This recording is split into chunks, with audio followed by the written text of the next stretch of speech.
Assalamualaikum warahmatullahi wabarakatuh. Alhamdulillah jalla wa ala wassalatu wassalamu ala nabiyil mustafa wa ala alihi wa sahbihi ahlus sidqi wal wafa. Amma ba'd. Anak-anakku sekalian, para pencari ilmu di SMA IT Permata Bunda, alhamdulillah kita dapat bermuajahah dalam majelis ini. Semoga tetap terhitung sebagai sebuah majelis Quran dan semoga kita mendapatkan keutamaan-keutamaan yang Allah janjikan, diberikan ketenangan, sakinah, diberikan rahmat, diliputi rahmat, dan dimuliakan nama-nama kita di sisinya. Salawat dan salam semoga tercurah senantiasa pada Nabiullah Muhammad sallallahu alaihi wasallam, pada segenap keluarga beliau, sahabat, dan para pengikutnya yang setia hingga hari kiamat. Anak-anakku, para pencari ilmu di SMA IT Permata Bunda, dalam kesempatan ini Ustadz diminta untuk berbagi motivasi menghafal Al-Quran. Anak-anakku sekalian dimuliakan oleh Allah SWT, sesungguhnya Allah di dalam Al-Qamar itu telah meyakinkan kita bahwa Al-Quran ini adalah kitab yang dimudahkan untuk mempelajarinya, menghafalnya, memahaminya, dan seterusnya. Walaqad yassarnal Qur'ana lidzikri fahal mim muddakir. Kami sudah mudahkan Al-Quran ini untuk dipelajari, untuk dihafal, untuk dipahami. Anak-anakku sekalian yang dicintai oleh Allah Subhanahu wa taala, Ibnu Abbas mengatakan ayat ini maksudnya adalah jika tidak Allah mudahkan Al-Quran itu, maka tidak ada satupun makhluk yang bisa membacanya, karena ia sesungguhnya adalah kalamul khaliq, ya, kalam al-khaliq, bukan kalam al-makhluk, ya. Nah, tapi karena kemurahan Allah, kasih sayang Allah, Allah mudahkan kita bisa membacanya. Jadi membaca Al-Quran itu, anak-anakku sekalian, adalah kemudahan dari Allah. Kita bangun tidur, bersuci, ya, sholat, kemudian buka mushaf, insya Allah semua kita, Ustadz yakin sudah bisa membaca Al-Quran dengan lancar. Itu adalah bentuk kemudahan dari Allah. Anak-anakku sekalian, lalu bila kita belum mendapatkan kemudahan dalam interaksi yang lain, belum mudah menghafal, belum mudah memahaminya, maka bisa jadi ada faktor kesungguhan yang harus kita tambah. Karena Allah SWT berfirman, walladzina jahadu fina lanahdiyannahum subulana. Yang berjihad, yang bersungguh-sungguh, ya, mereka yang bersungguh-sungguh di jalan kami, maka akan kami mudahkan, ya. Kami akan mudahkan jalan menuju kebaikan. Nah, anak-anakku sekalian, kemudahan itu berbanding lurus dengan kesungguhan, ya. Kemudahan itu berbanding lurus dengan kesungguhan. Jadi kalau kita mau dimudahkan Allah dalam menghafal, maka kita harus menambah kesungguhan kita dalam menghafal Al-Quran. Kalau kita ingin dimudahkan Allah dalam memahami Al-Quran, maka kita harus menambah kesungguhan kita dalam mentadabburi, memahami, mempelajari Al-Quran. Anak-anakku sekalian dimuliakan oleh Allah Subhanahu wa taala, sesungguhnya secara umur, secara usia, kita ini tidak ada alasan untuk susah menghafal Al-Quran. Karena kalau kita berkaca pada para sahabat ridwanullah alaihim, kita sebut saja satu nama yang mulia, yakni Abu Bakar As-Siddiq. Beliau itu menghafal Quran di usia 37 tahun. Karena wahyu turun itu saat beliau berusia 37 tahun. Beliau itu 3 tahun lebih muda dari Rasulullah SAW. Dan Al-Quran, ya, selesai 23 tahun setelahnya. Artinya beliau itu, kalau dianalogikan sekarang itu ada wisuda tahfiz 30 juz, itu beliau di wisuda tahfiz 30 juz itu umur 60 tahun. Jadi kalau kita berkaca pada beliau, usia kita ini sangat-sangat belia sekali. Jadi tidak ada alasan insya Allah untuk kita tidak menghafal Quran karena usia. sudah SMA, ya, sudah telat dan seterusnya. Tidak sama sekali. Anak-anak sekalian, para pencari ilmu, pejuang ilmu di SMA IT Permata Bunda, berikutnya ketika kita menghafal, ya, seringkali ada pikiran-pikiran tidak produktif, ya, yang menghantui pikiran kita, ya, yang menggelayuti kepala kita, ya. Menghafal itu susah, nggak nempel-nempel, ya. Sudah bukan usia saya, ya, sudah SMA, maunya dari TK gitu, ya. Kemudian menghafal itu menyita waktu. Ada lagi pikiran-pikiran bahwa menghafal ini tugas, ya, dari sekolah. Nah, ini juga bukan pikiran-pikiran yang produktif, ya. Nah, anak-anakku sekalian yang dimuliakan oleh Allah Subhanahu wa taala, ketahuilah bahwa siapapun akan capek, ya. Akan berat, akan malas kalau di pikirannya itu selalu menggelayuti hal-hal negatif tadi, ya.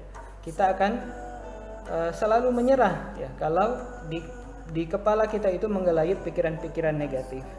Nah, solusinya adalah bagaimana kita menghilangkan pikiran-pikiran negatif itu dalam menghafal Quran, ya.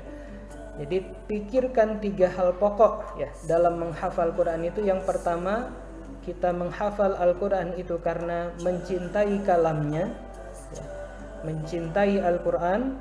Kemudian selanjutnya adalah bahagia bersama kalamnya, ya. Timbulkan rasa senang, ya, happy, ya, bersama kalamnya, bersama Al-Quran, dan hidup bahagia di akhirat dengan syafaat Al-Quran.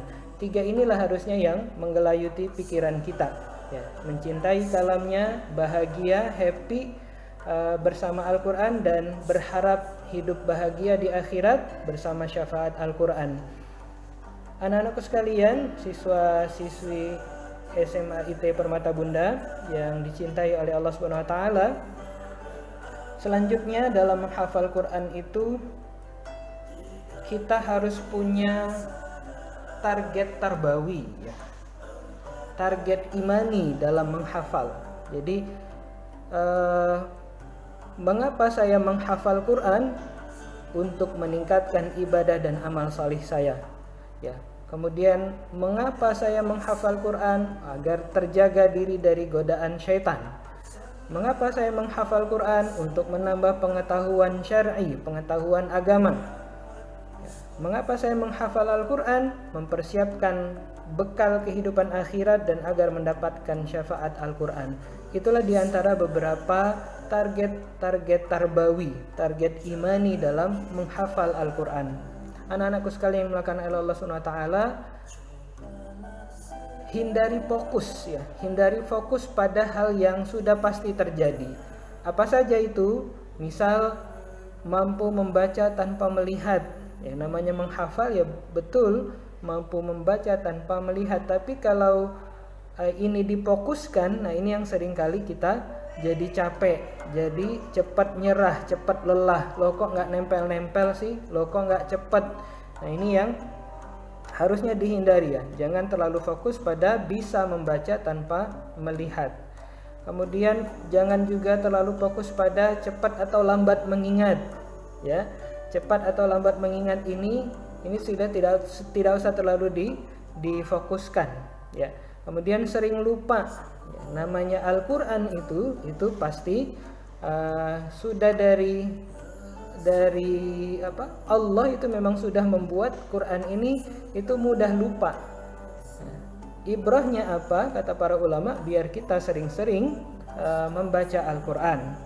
Dan hindari juga fokus pada lancar tidak lancarnya membaca. Kemudian juga hindari fokus pada membatasi masa. Saya udah umur sekian nih, nggak mungkin lagi nih mau menghafal Quran. Lah, ya, jangan pernah membatasi masa, ya. Jadi teruslah menghafal Quran, teruslah berusaha, ya, bersahabat, ya, akrab dengan Al-Quran sampai maut memisahkan kita. Nah, adik-adikku sekalian melakukan Allah Subhanahu wa taala, Ustadz ingin berbagi satu kunci utama ya dalam menghafal Quran. Saya pikir ini kunci utama ya yang dibagikan oleh gurunda Ustadz Abdul Aziz Abdul Rahuf ya hafizahullah. Ya, ketika beliau mengajak kami ya para bapak-bapak yang usianya sudah 30-an tahun saat itu, bahkan ada yang angkatan Ustadz itu yang usianya 50-an mendekati 60 tahun ya sudah pensiun, itu untuk menghafal Al-Quran. Nah, satu kunci yang beliau bagikan adalah, anak-anakku semua yang dicintai oleh Allah Subhanahu wa taala, hendaknya kita merubah paradigma tentang menghafal Quran. Jadi kita merubah mindset kita, cara berpikir kita, apa itu menghafal Quran. Nah, selama ini kita ya ketika mendefinisikan ya mengartikan hafal Quran itu adalah bisa membaca tanpa melihat. Betul bahwa namanya menghafal itu ketika bisa baca tanpa melihat. Tapi kalau cuma ini yang kita jadikan definisi, maka inilah yang melahirkan kelelahan, ya, capek, ya. Karena kenapa? Ya cenderungnya orang tuh pengen cepat-cepat, ya. Maka lahirlah pertanyaan gimana cepat ngapal. Nah, anak-anakku sekalian, kunci menghafal Al-Quran itu adalah merubah paradigma menghafal Al-Quran. Bahwa menghafal Al-Quran itu adalah, mencatat, menghafal Quran adalah mau berlama-lama bersama Al-Quran. Jadi kalau kita mau menghafal Quran, kita mau berlama-lama dengan Al-Quran. Ya, mau menghafal surat Al-Muluk berarti kita mau berlama-lama ya dengan surat Al-Muluk. Ya, kita mau menghafal surat Al-Baqarah berarti kita mau berlama-lama dengan surat Al-Baqarah. Berlama-lamanya ngapain? Berlama-lama membaca ya. Baca berulang-ulang ya, yang bacanya yang lama, yang tenang ya, yang menikmati, yang bahagia ya, baca dengan bahagia, baca dengan happy ya, enggak buru-buru pengen cepat nempel ya, baca saja berulang-ulang. Maka niatnya tadi mau berlama-lama dengan Al-Quran, maka insyaallah kita dikaruniai menghafal atau hafal Al-Quran. Jadi anak-anakku sekalian melakukan Allah Subhanahu wa taala, menghafal Quran ini sangat memerlukan wirid harian Al-Quran. Jadi tilawah rutin Al-Quran kita ya itu juga jangan dilupakan. Bukan karena kita mau menghafal ada tilawah rutinnya nggak ada. Nah, ini persepsi yang kurang tepat juga, karena tilawah rutin itu membantu kita mengenali, mengakrabi ayat-ayat Al-Quran yang ingin kita hafal. Kemudian mau berlama-lama juga adalah mau mengingat-ingat, mau mentadabburi ya. Dan mau berlama-lama dengan Al-Quran itu juga adalah mau mengamalkannya, mau mendakwahkannya. Jadi itu kunci ya. Ustaz pikir ini kunci dalam menghafal Al-Quran. Nah, kalau ini berhasil kita lakukan ya, mau berlama-lama ya, lama-lama bacanya ya, lama-lama tilawahnya ya, lama-lama banyak-banyakan mengingat, tadabbur ya, mau mengamalkan, mau mendakwahkannya, maka insyaallah ya, insyaallah kita akan mendapatkan hafalan itu. Dan anak-anakku sekalian yang dimuliakan oleh Allah Subhanahu wa taala, itu ya kunci ya dalam menghafal Al-Qur'an. Anak-anakku sekalian melakukan oleh Allah Subhanahu wa taala, berikutnya yang perlu diperhatikan juga adalah langkah-langkah atau tips ya dalam menghafal Al-Qur'an. Jadi, salah satu tips ya yang paling banyak dibagikan dalam menghafal Quran itu adalah satu, akrab dengan satu mushaf. Jadi ada satu mushaf ya yang kita menghafalnya pakai mushaf itu. Ya, jadi tidak gonta-ganti mushaf. Hari ini pakai mushaf Syamil, besok pakai mushaf Usmani, besok lagi pakai mushaf yang cetakan Indonesia. Nah, ini bakal susah ya. Karena kenapa? Pentingnya satu mushaf ini karena mata kita itu merekam merekam letak ayat itu di mana, sebelah kanan atau sebelah kiri, atas atau bawah atau tengah gitu ya. Nah ini satu mushaf itu memudahkan otak kita mengingat di mana letak ayat itu. Nah, anak-anakku sekalian melakukan Allah Subhanahu wa taala, tips berikutnya adalah membiasakan mengulang-ulang ayat Al-Qur'an. Ya. Sudah dibiasakan bacanya yang sering, bacanya yang lama, diulang-ulang ya, dipakai pada saat salat sunnah ya, salat fardu ya, dipakai ayat yang kita ingin hafal itu dibaca berulang-ulang. Kemudian tipsnya juga adalah yang paling penting adalah menyetorkan hasil hafalan. Ya, ini penting ya. Hafalan mau sebagus apapun kalau kita tidak pernah setorkan kepada musyrif, ini juga lama kelamaan tidak kuat ya. Maka menyetorkan hasil hafalan ini itu adalah sebuah prosesi yang harus dilakukan.